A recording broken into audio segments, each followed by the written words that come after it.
In trading, knowledge is power, and lack of knowledge in what you're doing can be costly, very costly. So you need a solid foundation of quality market education. Whether you're new to trading or a seasoned veteran looking to add advanced strategies to your arsenal, there's always something to learn and something to improve on. And now you can access the same knowledge that professional traders receive with Market Rebellion's Trading Education. I'm Bill Johnson, Head of Options Education here at Market Rebellion, and we've assembled a comprehensive curriculum based on decades of real trading experience, covering everything you need to know about trading options from beginner to advanced. We go way beyond the nuts and bolts of options theory to teach you how to apply specific trading strategies and the techniques needed to adapt your trades when markets shift. Regardless of your goals, you'll gain access to the education you need with easy-to-consume lessons so you can learn to trade with confidence, enhance your knowledge, and master the practical skills required for market success. So please join us for in-depth trading education only from Market Rebellion.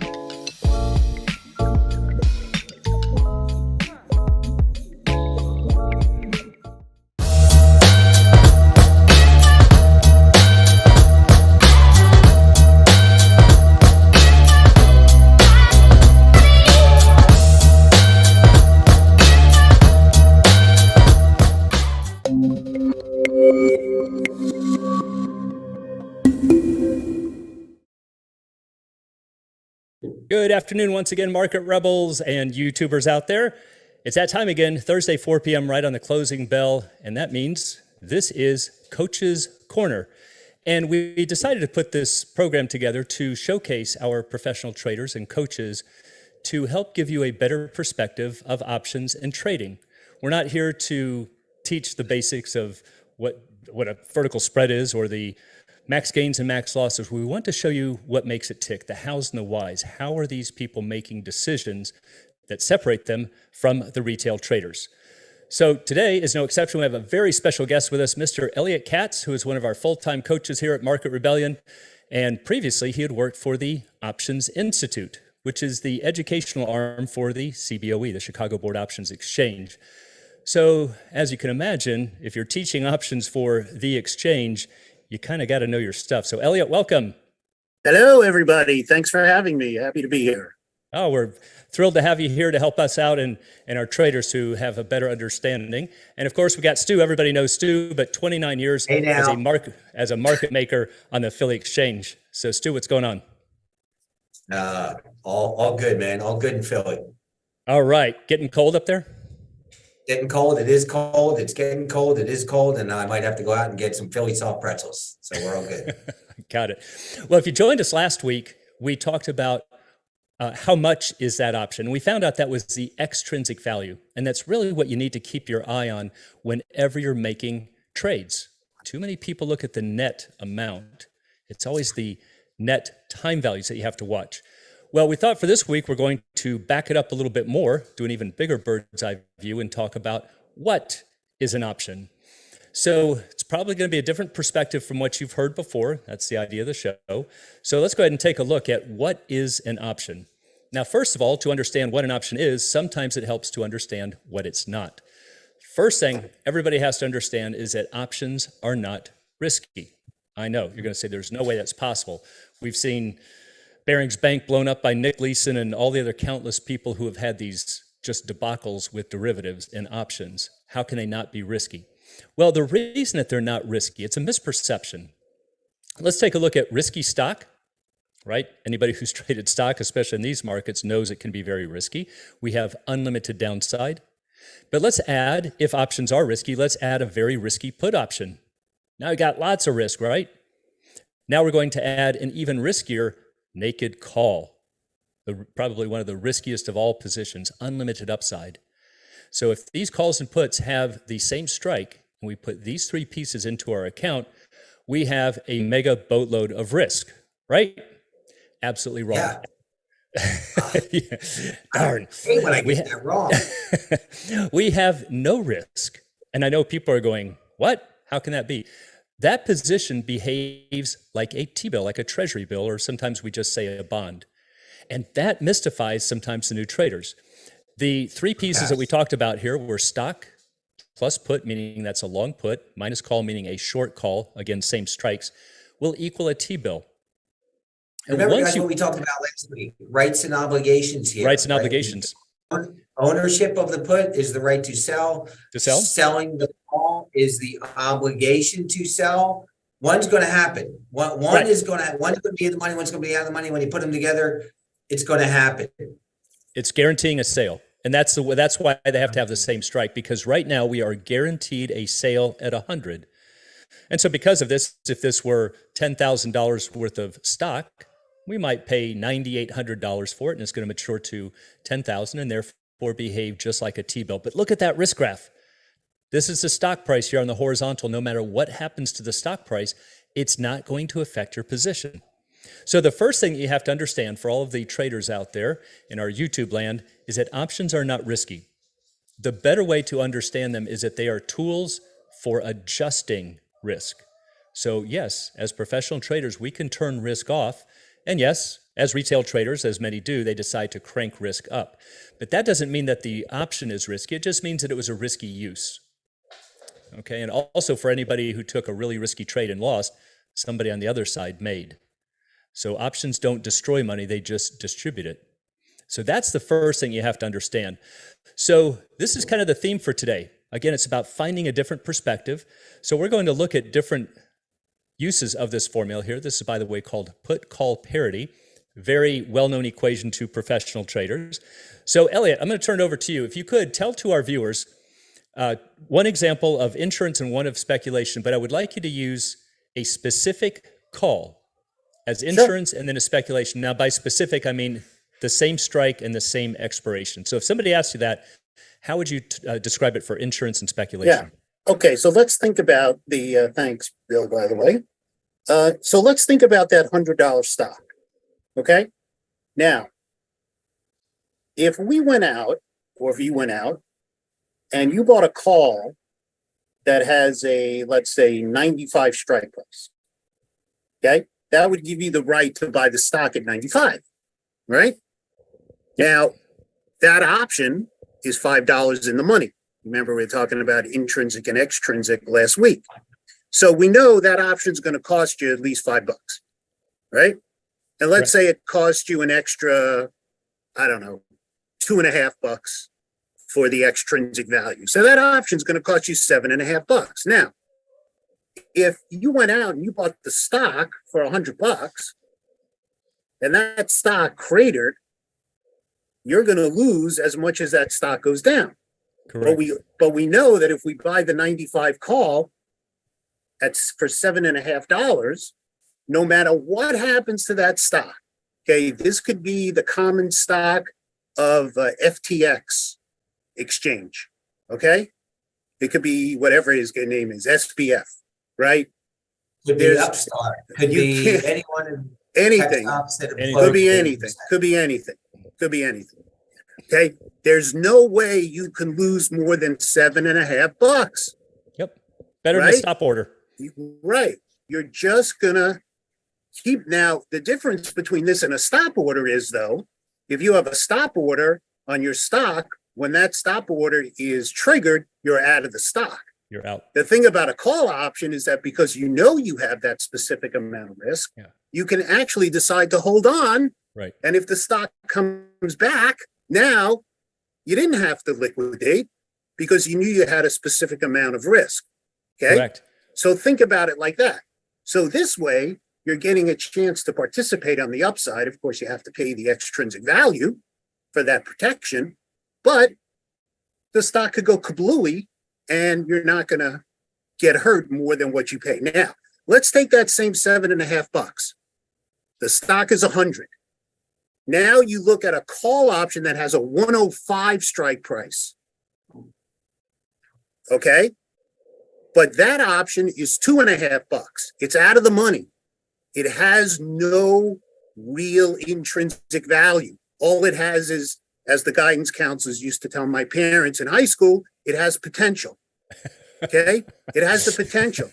So that option is $2.50, right? Now we can buy 3 options with that Gain some same leverage. with that same $750, right? But what's our problem? We have no intrinsic value. The Right. stock's 100. If the stock just sits there, you lose the 750, right?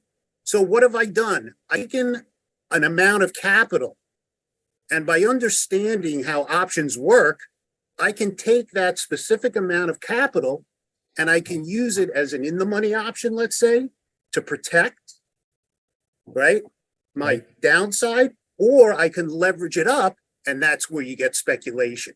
Yep. Same amount of money, different strikes. You move from something that's more conservative, number one, to something that's very speculative, number two. And Yeah, I and I come across this all the time with my coaching students. Oh, I can imagine. If you just step away and look at it, like Bill was saying, from that higher level, it makes a lot of sense. Yeah. And I love the This is fact just a that, couple of examples. right. And what's interesting about this is that when we talk, this is why we forced it into a call. We could have done it with a put because we've also talked about calls or puts, puts or calls. But do you notice how Elliot was showing you as an insurance for calls? Normally options traders think of insurance as a put for protecting stock. But do you see what he did here? He was insuring the maximum loss. And as we've also talked about before, that there's a very big difference between the options and a stop order. A stop order is what's called path dependent. The success depends on the path that the stock takes, whereas an option is time dependent. What really makes or dictates its success is whether it's alive or not. So there are very, very big differences between those strategies, and you have to understand them both. So if these ideas sound foreign to you and you're going, hey, this sounds pretty cool, we invite you to get educated here at marketrebellion.com/get started. Lots of courses in there. And of course, you can even get coaching from either possibly Stu or Elliot. So now, Stu, we've talked about put call parity. I hinted at it a little bit. And I know you as a market maker made a living off of knowing this equation. And unfortunately, too many times traders say, this is just theory stuff. Who needs it? And what I'd like you to do is to show or explain to the audience and our traders out there, why is put call parity so important? How much time do we have? Right. Where do we start? Why is it so important? Because it forces you to make that distinction of what Elliot was talking about between insurance and between speculation. It forces you to create that goal, which you have to have in order to achieve. Correct. To get somewhere, you have to know where you're trying to get to. And then your theory, your knowledge of the theory will allow you to put together a strategy to get from point A to point B. Right. You can't even define risk without a goal. You can't, it is impossible to define the risk without the goal. So once you can come up with the idea that you have this piece of cash, Bill refers to it as a bond, and that bond or that piece of cash can be made up of the put and the call, a combination of the put and the call, which gives you the delivery of the stock, and then pair it with the actual stock. You can create no risk whatsoever, like we were talking about before.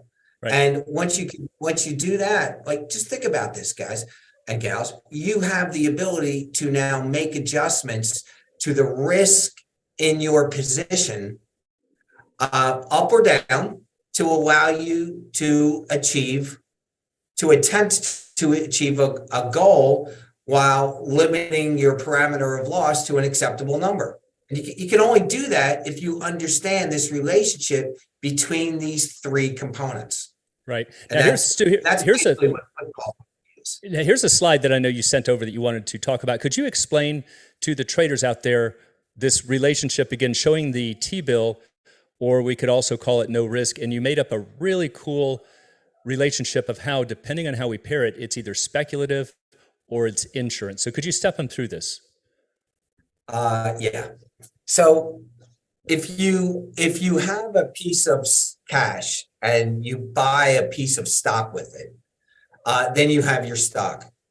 Now, typically, you may want to say, well, I kind of think I think it's going up, but it might go down. How can I insure it?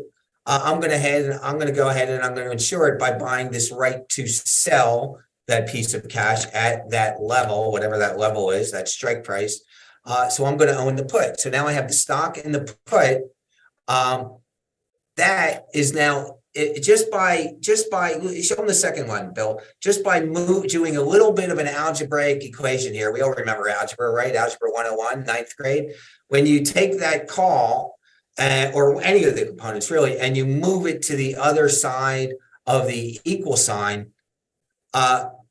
Remember how we had to change the sign from negative to positive, positive to negative when you move it on either side? Now, what happens is that stock and the put, which we bought, remember we bought the stock and then we wanted some insurance and we add it together. Now it becomes the call. These two items on either side are equal. They are exactly the same when you're trying to compare one to the other. There is no difference here. One gives you the stock and the put gives you the right to get out. The call gives you the availability to get out, because like what Elliot said, it can go to zero and now you're out, right? You're done.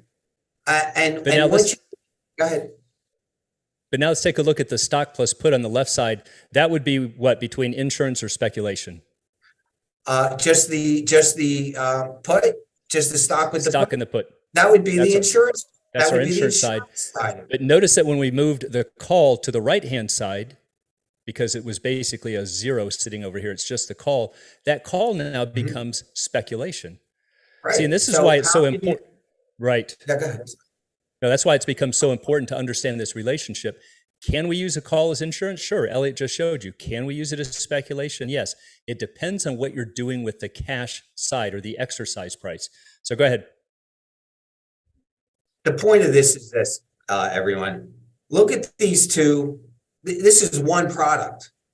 You're putting this combination of strategy together. It is one single product. It is exactly the same.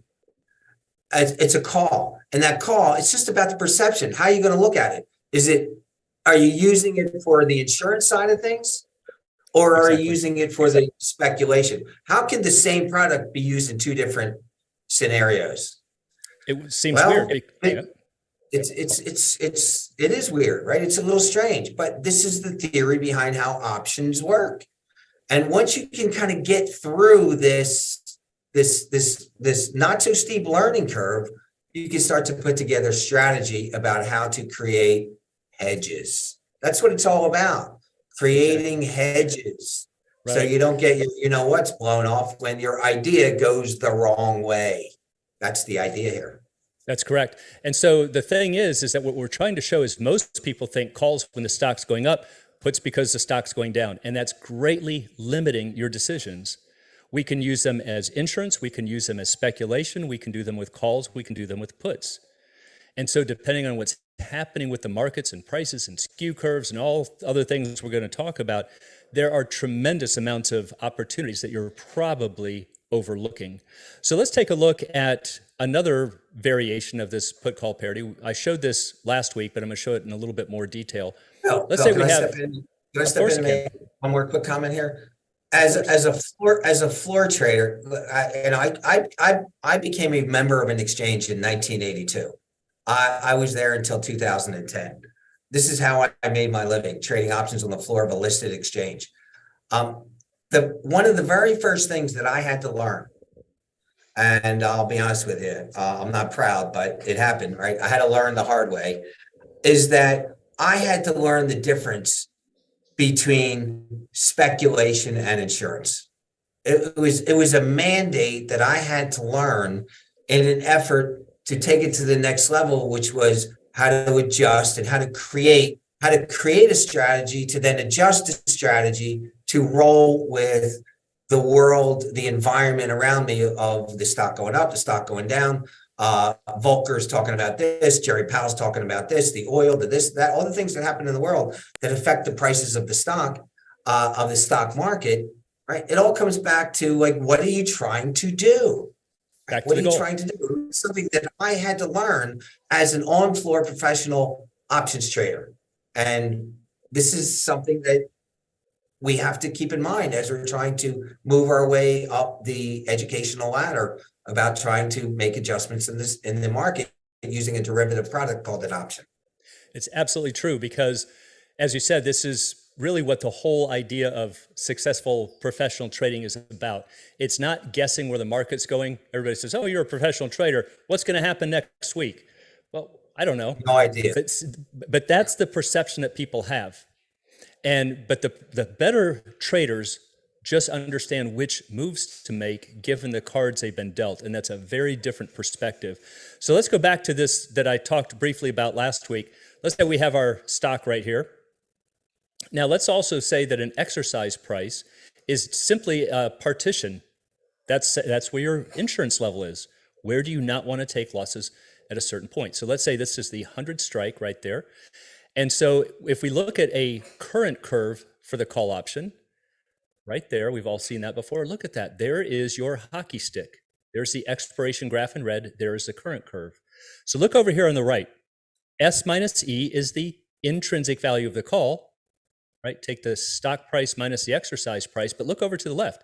It's the exercise price minus the stock price. That's the intrinsic value of the put. Calls or puts, puts or calls. It's this portion that is the option, and it is common to both of them. And if you're not able to see that and understanding how to manipulate back and forth between speculation and insurance, you are completely missing understanding of options trading. Yeah, so finally, you need to come spend some time with Elliot Bill. and myself. Yeah, of course. Go ahead. Bill, if you're using a trading platform like Thinkorswim or E-Trade or anything, you should be able to look at how much extrinsic value is in an option.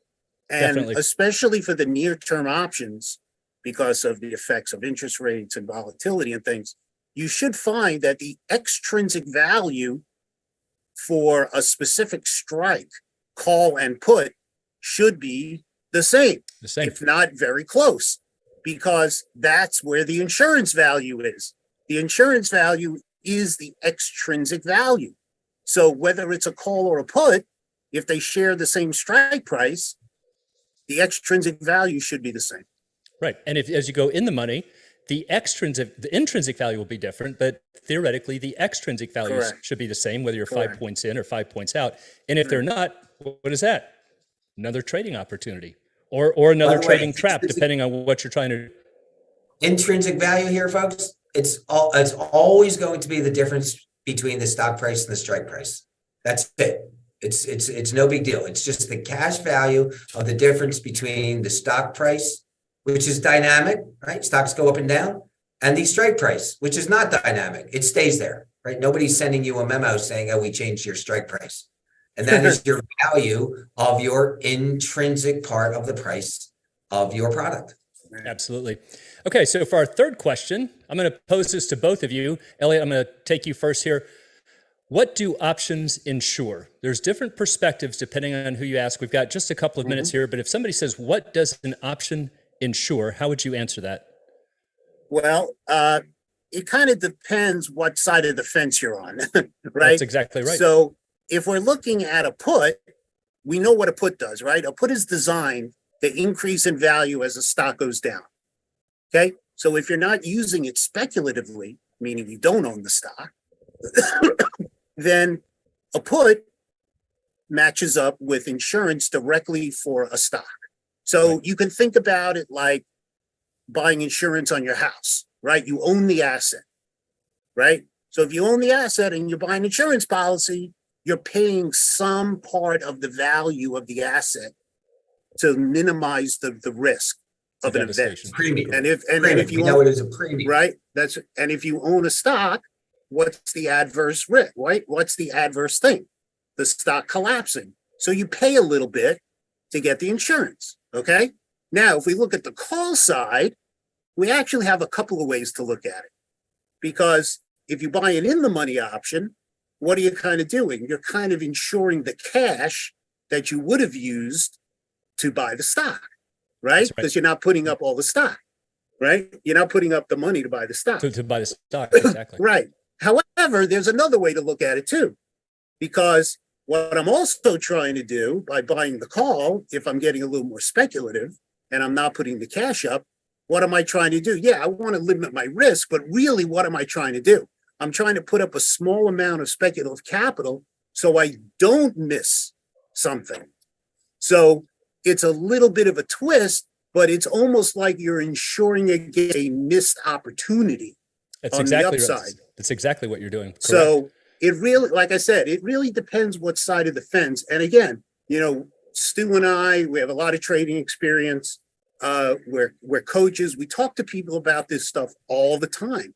And these are sort of the foundational bricks that you have to put down so that when you get to the point where you have to make a choice about a trade or an adjustment, you now have the foundational concepts to say, okay, what am I doing here? Or Right. how is what I'm about to do going to affect my possible future outcomes? Absolutely true. So that's where Excellent. that's where I stand on that. Love it. Stu, how would you answer that? Um, I think you that's sent me your a slide. I speech. think you sent me a slide on this one as well. I think Stu and I might be kindred could I, spirits on this. Okay, stock and a put minus the call as a bond. All right, you know, guys, think of your investment. Think of your investment as your cash. Think of your bill. You know, Elliot, you kind of touched on this a little bit. Think of Go your ahead. investment as your. All right, your cash. You're going to put your cash into XYZ stock. And why are you doing it? Well, you're certainly not doing it because you think the stock is going down. You're kind of thinking because you're going to do it because you think the value of the company is going to go higher as reflected by the higher stock price. How can you use an option? Well, you can use it to ensure that value, like you said. You can use it to ensure the value of it going the other way. Their idea being the other way as well. Suppose you sold the stock short, as opposed to buying the stock because you think it's going up, right? It's this funky thing that goes on in the markets. We're allowed to sell stuff that we don't own. There's a mechanism for it. It's called a lend, and I'm not going to get into all that, but you can borrow the stock and sell it in the hopes of buying it back cheaper. Well, you can use a call option, which again is the right to buy it, to ensure your idea. What if your idea doesn't really work out? What if you thought the stock was going down and Not that we've seen that in these markets. Yeah, right. now you're choking? It's like short squeeze city, and the stock is going higher. What you can use that call option ahead of time by purchasing that right to buy for some premium level against the idea that, hey, maybe I got it wrong. Maybe the stock actually goes up instead of going down. Now I'm actually insuring my cash because I'm not going to lose all the money on the stock going up, just like I would lose on the stock going down if I were to buy the stock instead. It's just the other side of the trade. So I could use a call option that way. Absolutely. And it true. always So- has to be that way. It always has to be that way because all we're doing is we're moving these things around in the equation. always right? got to balance. In fact, from a trading standpoint, guys like Stu on the floor were important to me as an upstairs trader because this relationship helps me as an upstairs person have confidence that those relationships are not going to get out of whack, Get violated, right? get violated, because Stu is right there to fix it and make a small amount of money on correcting this imbalance. In fact, just quickly from a historical perspective, this was the essential equation in the options market until the Black-Scholes model was unveiled. Little funny thing here, guys. As my job description is mandated by the exchange, believe it or not, was to make a fair and orderly market. Correct. That was really my job. And that's what this is. I had to keep things in line in a fair and orderly sense so the retail public can accommodate themselves as to whether it gave me confidence. It gave me confidence that things were not going to be too far out of whack. So I didn't have to worry about it. Well, interestingly, somebody else would step in and steal the money. Interestingly, this is where put options came out, because call options came out in 1973. Right. Put options, you had to go through a put broker, and that didn't come out for 4 years. So they used to have to create them synthetically through this. So the final thing I wanted to point out is that what's interesting about this. Now, Stu showed us that if we don't include the bond, and I put the call to the other side, the left side was insurance, the right was speculation. But look what happens if we do include the bond. This is something that's called a replicating portfolio, things we'll talk about in the future. But now look what happens. Now the left side is insurance and the right side is insurance. Pretty weird. It just depends on how you're moving these almost like chess pieces. But if this is completely foreign to you, the thing that we're really trying to show is that you are missing the very essence of options trading. They are far more than buy a put because you think the stock is going down or buy a call because you think it's going up.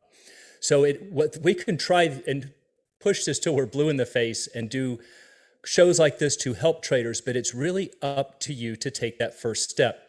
So one of the things that one of my favorite quotes right here, don't be upset by the results you didn't get from the work you didn't do.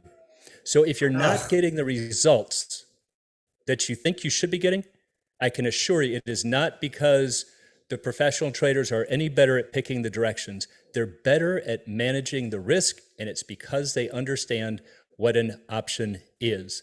And so for anybody who'd like to learn more, please get educated. Join us, marketrebellion.com/get started. I want to thank both of you. Elliot, thanks for making it here. It was awesome. Thanks for having us. Thanks for having me. And we'll have you on in the future, of course. And then Stu, it was great having you, and we'll look for you next week. Now, also, little teaser, we're going to talk about, should you trade for return or should you trade for dollars? Big mistake that all of our coaches run into with the retail traders. So join us next Thursday, 4 p.m., and we'll see you then. Thanks so much, everyone. Happy Thanksgiving. Yes, happy Thanksgiving. Adios.